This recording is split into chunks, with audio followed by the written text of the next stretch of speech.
오늘 우리에게 주시는 하나님의 말씀은 에베소서 5장 3절부터 9절까지 말씀입니다. 에베소서 5장 3절부터 9절까지의 말씀을 한 목소리로 함께 봉독하신 후에 같이 말씀을 묵상해 보도록 하겠습니다. 함께 읽겠습니다. 시작. 음행과 온갖 더러운 것과 탐욕은 너희 중에서 그 이름조차도 부르지 말라. 이는 성도에게 마땅한 바니라. 누추함과 어리석은 말이나 희롱의 말이 마땅치 아니하니 오히려 감사하는 말을 하라. 너희도 정녕 이것을 알거니와 음행하는 자나 더러운 자나 탐하는 자 곧 우상 숭배자는 다 그리스도와 하나님의 나라에서 기업을 얻지 못하리니 누구든지 헛된 말로 너희를 속이지 못하게 하라. 이로 말미암아 하나님의 진노가 불순종의 아들들에게 임하나니 그러므로 그들과 함께하는 자가 되지 말라. 너희가 전에는 어둠이더니 이제는 주 안에서 빛이라.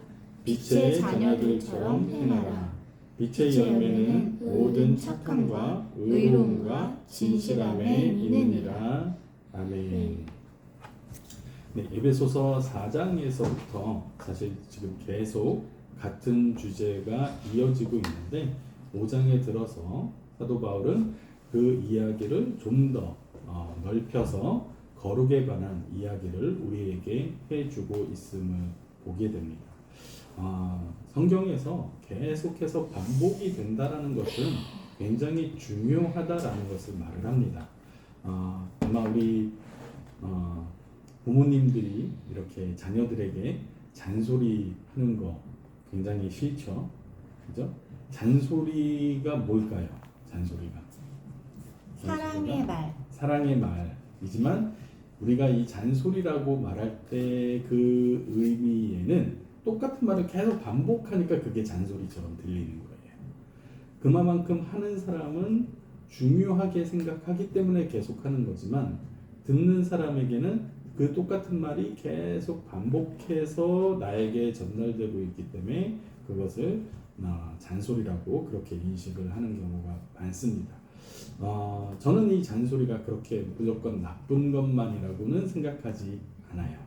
물론 잔소리를 하는 방법에 있어서 말을 하는 투에 있어서 감정이 실리거나 다른 의도를 그 안에 숨겨서 이렇게 말 안에 날카로운 것들을 숨기고 이야기를 하면 상대방에게 상처를 줄 수도 있겠지만 기본적으로 잔소리라는 것은 굉장히 중요한 것들에 대해서 강조하고 있다라는 것을 알리는 굉장히 좋은 수단입니다. 성경에서도 사실은 굉장히 반복이 많아요. 구약에서도 마찬가지고 신약에서도 마찬가지고 똑같은 말들을 계속 반복해서 우리에게 말하고 있는 경우가 많이 있는데 그것은 그만큼 하나님께서 이것을 굉장히 중요하게 여기신다라는 것을 우리가 생각하면서 말씀을 본다면 이것이 또 똑같은 말 반복이네, 이거 잔소리처럼 느껴지네가 아니라 하나님이 정말로 관심 있어 하시고 하나님이 중요하게 여기시는 것이 어떤 것이구나 라는 것을 우리가 바로 깨달아서 그것을 행할 때 우리는 진정으로 하나님을 기쁘시게 하는 삶을 살게 될 수 있을 거라 믿습니다. 그렇기 때문에 4장에서부터 지금 계속 같은 말들이 반복이 되고 있지만 우리가 이 말들의 의미를 다시 한번 묵상하면서 또 더 깊이 생각해 볼 수 있는 기회가 되시기를 바라겠습니다. 4장 1절에서 너희가 부르심을 받은 일에 합당해라. 부르심을 받은 자들처럼 사는 것이 어떤 것인가를 4장에서 쭉 이야기를 했어요. 그리고 나서 5장 1절에서 사랑을 받는 자녀같이 너희는 하나님을 본받는 자가 되고 라고 말을 하면서 하나님의 사랑을 받은 자녀들이 어떻게 살아야 되느냐? 하나님을 본받는 자가 돼야 된다. 다시 말해서 부르심을 받은 사람들이 어떤 사람들이냐? 부르심을 받은 사람들은 하나님의 사랑을 받는 사람들이고 하나님의 사랑을 받는 사람들은 당연히 하나님을 본받는 자가 돼야 된다라고 강조를 하고 있는 거예요. 그러면서 3절에서부터 조금 주제가 더 구체적이고 깊어지고 있는데 3절을 보면 음행과 온갖 더러운 것과 탐욕은 너희 중에서 그 이름조차도 부르지 말라. 이는 성도에게 마땅한 바니라. 마땅하다, 당연하다라는 이야기죠. 다시 말해서 부르심에 합당한 삶에 당연한 것들이 무엇이냐? 음행과 온갖 더러운 것과 탐욕을 너희 중에서 그 이름조차도 부르지 않는 것. 그것이 부르심에 합당한 자들이고 사랑을 받은 자들이고 하나님을 닮아가는 자들이 당연히 가져야 할 삶의 태도라는 것입니다. 그러면서 4절에 보면 누추함과 어리석은 말이나 희롱의 말이 마땅치 아니하니 오히려 감사하는 말을 하라. 이렇게 말을 하고 있어요. 자, 우리가 이러한 성경 구절들을 읽으면 흔히 착각하는 게 음행과 온갖 더러운 것과 탐욕은 너희 중에서 내가 음행과 온갖 더러운 것과 탐욕, 누추함과 어리석은 말을 하고 있나? 그러면 딱히 떠오르거나 기억나지 않을 때가 굉장히 많습니다. 그렇죠? 왜냐하면 일단 하나님을 믿는 우리들은 거룩하게 또 하나님의 자녀다운 삶을 살아야 된다는 것이 우리의 머릿속에 우리의 마음속에 기본적으로 박혀있기 때문에 막 나쁜 의도를 가지고 상대방을 해하거나 뭐 탐욕과 더러운 것과 음란함을 막 생각하거나 그것들을 막 입에 담거나 막 음담패설을 막 농담삼아 막 던진다거나 이러는 경우가 그렇게 많지 않기 때문이에요. 그러나 오늘 말씀에서 성경에서 사도 바울이 말을 하고 있는 것은 무엇이냐면 세상의 흐름, 즉 세상이 지금 어디로 가고 있는가를 우리에게 알려주면서 그 세상의 풍조를 따라 살면 안 된다라고 말을 하고 있다라는 겁니다. 이것은 세상의 풍조를 따라간다라는 것은 우리는 세상의 풍조, 우리 요즘식으로 말을 하면 세상의 문화에 우리는 그대로 노출되어 있기 때문에 우리가 그런 나쁜 의도를 가지지 않는다 해도 세상의 문화 속에 자연스럽게 노출이 되면서 나도 모르는 무의식 속에 성경이 말하는 것과 반대의 삶을 살게 되는 경우들이 많이 있다라는 거예요. 자, 대표적인 예를 들면 3절에 보면 음행과 온갖 더러운 것과 탐욕을 너희 안에서 제해라, 입에도 담지 말아라 라고 하죠. 그러나 오늘 우리가 살아가는 세상은 어떻게 갑니까? 우리가 오늘 세상을 살아가는 세상은 성이 가장 큰 무기예요. 남자다운, 여자다운, 아름다운 몸, 이쁜 뭐 얼굴과 신체, 누구나 더 이뻐지기 위해서 더 많은 돈을 투자하고 시간을 투자하고 그래서 더 얼굴이나 몸매나 이런 것들을 이쁘게 가꾸고 그것을 막 SNS 같은데 막 자랑하면 사람들이 막 좋아요를 막 눌러지면서 그것이 또 수익 창출로 이어지고 이 세상이 그리고 TV에서 나오는 CF나 광고나 이런 것들도 성적인 심볼들을 사용해서 굉장히 효과를 많이 보고 있습니다. 다시 말해서 우리도 모르는 사이에 연예인들과 아이돌들을 보면서 그리고 매체를 접하면서 아름답고 섹시하고 이렇게 보기 좋은 것들이 마치 영원할 것 같은 그리고 마치 그렇게 사는 것이 당연하고 그렇게 못하는 사람들은 자기 관리에 실패한 거고 제대로 된 삶을 살지 못하는 거고 시대에 뒤처지는 삶을 살아가는 것처럼 여겨지고 그렇기 때문에 또다시 열심히 그런 것들을 얻기 위해서 노력하는 이 반복 속에 빠지는 거예요. 이런 것이 바로 사도 바울이 말하고 있는 음행과 온갖 더러운 것과 탐욕이라는 거예요. 우리가 삶에서 추구해야 될 것이 무엇이냐? 아름다움을 추구하는 것도 아니고 멋진 몸매를 추구하는 것도 아니고 성공해서 큰 부자가 되는 것을 추구하는 것도 아니라는 겁니다. 물론 그것들이 중요하지 않다라고 말을 하는 건 아니에요. 우리가 살아가는데 꼭 필요한 것일 수는 있지만 그것이 삶의 아주 중요한 가치로 우리 안에 자리 잡을 때 우리는 진짜를 놓쳐버리고 겉에 진짜가 아닌 것들로만 채워지는 삶을 살아갈 수도 있게 된다는 것입니다. 그 이야기를 그 이후에 하고 있는데 5절에 보세요. 너희가 정녕 이것을 알거니와 음행하는 자나 더러운 자나 탐하는 자 곧 우상 숭배자는 음행하고 음행하는 자나 더러운 자나 탐하는 자는 뭐라고요? 곧 우상 숭배하는 자다.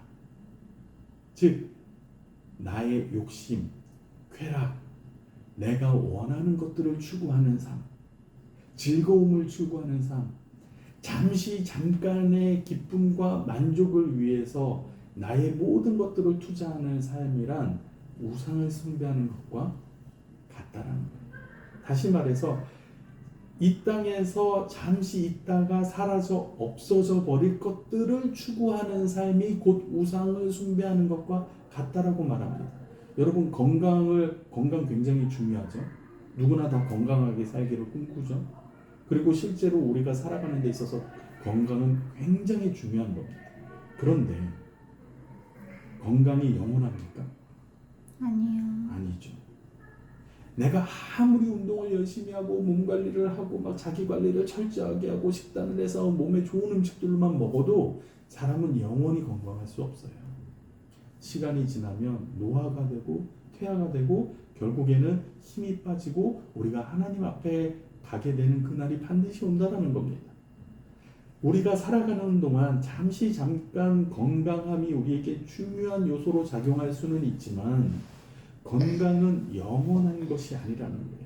잠깐 있다가 언제든지 사라져버릴 수 있다는 겁니다. 그런데 그 건강에 너무 집착한 나머지 막 건강 염려증으로 막 그냥 너무 많은 시간과 에너지와 삶의 모든 것을 거기에 쏟아서 그것 때문에 또 스트레스 받고 막 이러는 것은 우상을 숭배하는 것과 같다라는 거예요. 쾌락 마찬가지입니다. 욕망, 성공 다 마찬가지입니다. 우리가 이 땅에서 삶을 살아가는데 중요한 한 부분을 차지할 수는 있지만 그 어느 것도 영원하지 않아요. 영원하지 않은 것을 추구하고 그것에 집착하는 삶이 곧 우상을 숭배하는 삶이라는 것을 우리는 반드시 기억해야 합니다. 그러면서 우상 숭배자는 다 그리스도와 하나님의 나라에서 기업을 얻지 못하리니 너무나 당연하죠. 성경은 우리에게 뭐라고 가르칩니까? 영원한 것, 변하지 않는 진리, 그것을 추구하라고 가르치잖아요. 그죠? 그런데 반대로 이 땅에서 잠깐 있다 없어질 것들을 추구하는 사람들에게 기다리는 것은 무엇입니까? 심판이 기다리고 있다는 거예요. 그들은 하나님의 나라에서 기업을 얻지 못하게 될 것이라고 그렇게 말을 하는 겁니다. 그러면서 6절을 보니까 누구든지 헛된 말로 너희를 속이지 못하게 하라. 이로 말미암아 하나님의 진노가 불순종의 아들들에게 임하리니 누구든지 헛된 말로 너희를 속이지 못하게 하라. 오늘날로 치면 저는 SNS가 아닐까 싶어요. SNS를 들어가다 보면 와 정말 내가 시대에 뒤떨어지는 삶을 살고 있나? 이렇게 살면 안 되는 건가? 나도 막 오늘부터 당장 유튜브 시작하고 막 뭔가를 하고 막 자기 관리를 하고 막 성공을 위해서 막 수익화를 위해서 뭔가를 막 더 해야 되나? 이런 생각이 들 때가 굉장히 많습니다. 왜? 그렇게 해서 그런 막 사진에 글에 보이는 사람들이 너무 좋아 보이고 마치 그렇게 살면 행복할 것 같고 걱정이 없을 것 같고 안정적인 삶을 누릴 수 있을 것처럼 그렇게 이야기하는 것들이 너무 많아요. 너무 많아요. 그런데 성경은 뭐라고 말합니까? 누구든지 헛된 말로 너희를 속이지 못하게 하라. 이로 말미암아 하나님의 진노가 불순종의 아들들에게 임할 것이다. 하나님을 진노하게 하는 게 무엇입니까? 우상 숭배하는 거죠. 그죠? 불순종이 뭡니까? 하나님이 말씀하시는 것을 따르지 않는 것이 불순종이지. 그죠? 지금 다 같은 말을 하고 있는 거예요. 결국에 우리가 거룩한 삶을 살아야 하는 이유, 우리가 부르심에 합당한 삶을 살아야 하는 이유, 우리가 사랑받는 자처럼 하나님을 닮아가야 하는 이유는 무엇이냐? 결국에 그 길만이 영원한 사랑과 안식의 길로 우리를 인도한다는 거예요. 하나님의 나라를 우리에게 가져다 준다는 거예요. 하나님 나라의 자녀로서 하나님의 사랑 가운데 살 수 있게 해준다는 거예요. 그것이 우리에게 진정한 행복을 가져다 준다는 거예요. 세상에서 말하는 것들, 이 땅에서 잠시 있다가 사라질 것들이 우리에게 영원한 행복을 가져다 주는 것이 아니라 영원히 변하지 않는 진리의 말씀, 그리고 하나님의 사랑이 우리에게 영원한 행복을 가져다 준다라고 말을 하고 있는 것입니다. 그러면서 7절에 단호하게 사도 바울이 한 번 더 권면을 합니다. 그러므로 그들과 함께 하는 자가 되지 말라. 이 번역이 조금 매끄럽지는 않아요. 마치 함께 하는 자가 되지 말라 그러니까 우리가 세상에서 이렇게 단절하고 세상 사람들의 관계를 다 끊고 막 이렇게 산속에 들어가야 될 것 같은 그런 느낌을 주지만, 이 말은 함께 하지 말라는 말이 아니라 같은 편이 되지 말아라. 그들의 편에 서지 말아라. 그들의 편이 된다는 말은 뭐예요? 아, 그 말이 맞아. 나도 너와 함께 할게. 나도 그런 삶을 살게라고 말하는 게 같은 편이 되는 거예요. 세상에서 어떤 말로 우리에게 속이는 말을 할지라도 그런 것들이 우리에게 영원한 평화와 사랑을, 안식을 가져다 주지 못한다는 것을 분명하게 이해하게 하고, 그런 것들에 대해서 단호하게 나는 너희 편이 아니야. 나는 그것에 동의하지 않아. 나는 오직 진리의 말씀인 하나님의 말씀을 붙들고 하나님의 말씀이 나에게 시키는 대로 하나님의 뜻에 순종하면서 살 거야 라고 말할 수 있는 사람들이 되라는 것입니다. 그러면서 8절에 너희가 전에는 어둠이더니 이제는 주 안에서 빛이라, 빛의 자녀들처럼 행하라. 또 다른 말이죠. 4장과 5절에서 했던 말들의 또 다른 말이죠. 부르심이 합당한 삶, 사랑받는 자가 마땅히 살아야 될 삶, 빛의 자녀들이 행해야 될 삶, 다 같은 말들입니다. 같은 말들을 조금씩 바꿔서 더 의미를 확장해 가면서 우리에게 반복적으로 말을 해주고 있다는 것을 알게 될 수 있어요. 근데 오늘 말씀의 마지막 절 9절을 보면 빛의 열매는 모든 착함과 의로움과 진실함에 있느니라 라고 말해요. 진짜와 가짜를 구별하는 법이 무엇이냐? 진짜는 정말로 하나님의 자녀된 사람은, 그리고 하나님의 말씀에 따라 거룩한 삶을 살아가는 사람들에게는 열매가 맺히는데, 어떤 열매가 맺히느냐? 착하고 의롭고 진실함이라는 열매가 맺힌다라는 거예요. 어떤 사람들은 보면 교회를 굉장히 열심히 다니고 막 정말 신앙이 좋고 막 매일같이 새벽 기도를 빠지지 않고 그냥 예배란 예배는 다 다니면서 정말 뜨겁게 하나님을 예배하고 정말 신앙이 좋은 것처럼 보여지는 사람들이 있어요. 그런데 그 삶에 착함과 의로움과 진실함이 나타나지 않으면, 하나님은 열심히 예배하고 교회는 열심히 다니고 봉사 열심히 하는데 다른 사람을 대하는 방식에 있어서 선하고 의롭고 진실함이 묻어나지 않으면, 아, 전 사람은 정말로 착하고 의롭고 정말 진실하구나, 진심을 다하는구나 라는 것이 드러나지 않으면 가짜일 가능성이 굉장히 높다는 것입니다. 결국 부르심에 합당한 삶을 산다라는 것, 사랑받는 자녀답게 살아간다라는 것은 무엇을 말하느냐? 우리의 삶에 맺히는 열매를 보고 알 수 있다는 거예요.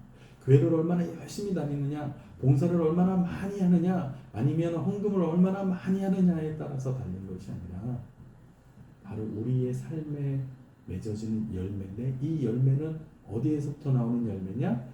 하나님과의 관계, 그리고 다른 사람들과의 관계 속에서 이 사람의 성품이 어떻게 드러나느냐에 따라서 이 사람이 정말로 부르심에 합당한 삶을 살아가고 있구나, 정말 진실된 그리스도인이구나, 하나님의 자녀구나 라는 것을 우리가 알 수 있게 된다는 것입니다. 그렇다고 해서 억지로 착하게 살라는 것이 아니에요. 우리가 분명히 인정해야 될 것은, 우리는 웬만해서 착하지 않습니다. 착하지 않아요. 착한 척은 할 수 있지만 착하지 않아요.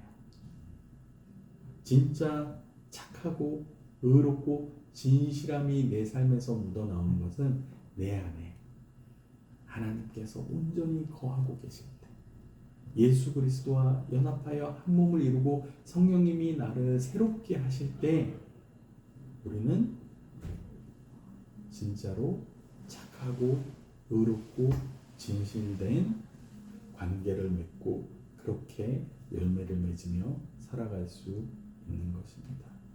우리가 추구해야 될 삶이 무엇인가? 우리가 하나님을 믿고 따른다는 것이 무엇인가를 우리에게 정확히 알려주는 오늘 사도 바울의 권면을 들으면서 우리가 함께 묵상하고 또 그렇게 살아가기를 바라고 소망하는 저와 여러분들이 되시기를 주님의 이름으로 축원합니다. 함께 기도하시겠습니다. 하나님 감사합니다. 오늘도 에베소서의 말씀을 통해서 또 우리의 삶을 뒤돌아볼 수 있게 해주셔서 감사합니다. 기독교인이 된다는 것이 단순히 교회를 다닌다는 것이 아님을 알게 해주셔서 감사합니다. 하나님을 사랑한다는 것이 단순히 예배를 잘 드린다는 것에 있지 않음을 알게 해주셔서 감사합니다. 하나님, 교회를 다니고 예배를 다니는 것이 우리의 삶에 있어서 매우 중요한 한 부분이기는 하지만 교회를 다니고 예배를 잘 드리는 것에서 만족하는 것이 아니라 하나님을 닮아가는 예수 그리스도를 본받는 참된 제자의 삶을 살아가기를 간절히 소망하고 또 그렇게 살기 위해 오늘 하루를 최선을 다해 살아갈 수 있는 저희들이 될 수 있도록 하나님 함께하여 주시고 성령님 내 안에서 나와 함께 나를 도우시고 또 나를 새롭게 하여 주시기를 간절히 소원합니다. 한 주간을 살아갈 때 이 말씀 붙들고 부르심에 합당한 삶을 살아가기 위해 또 애쓰는 저희들 되게 하여 주시옵소서. 감사드리며 살아계신 예수 그리스도 이름으로 기도합니다. 아멘.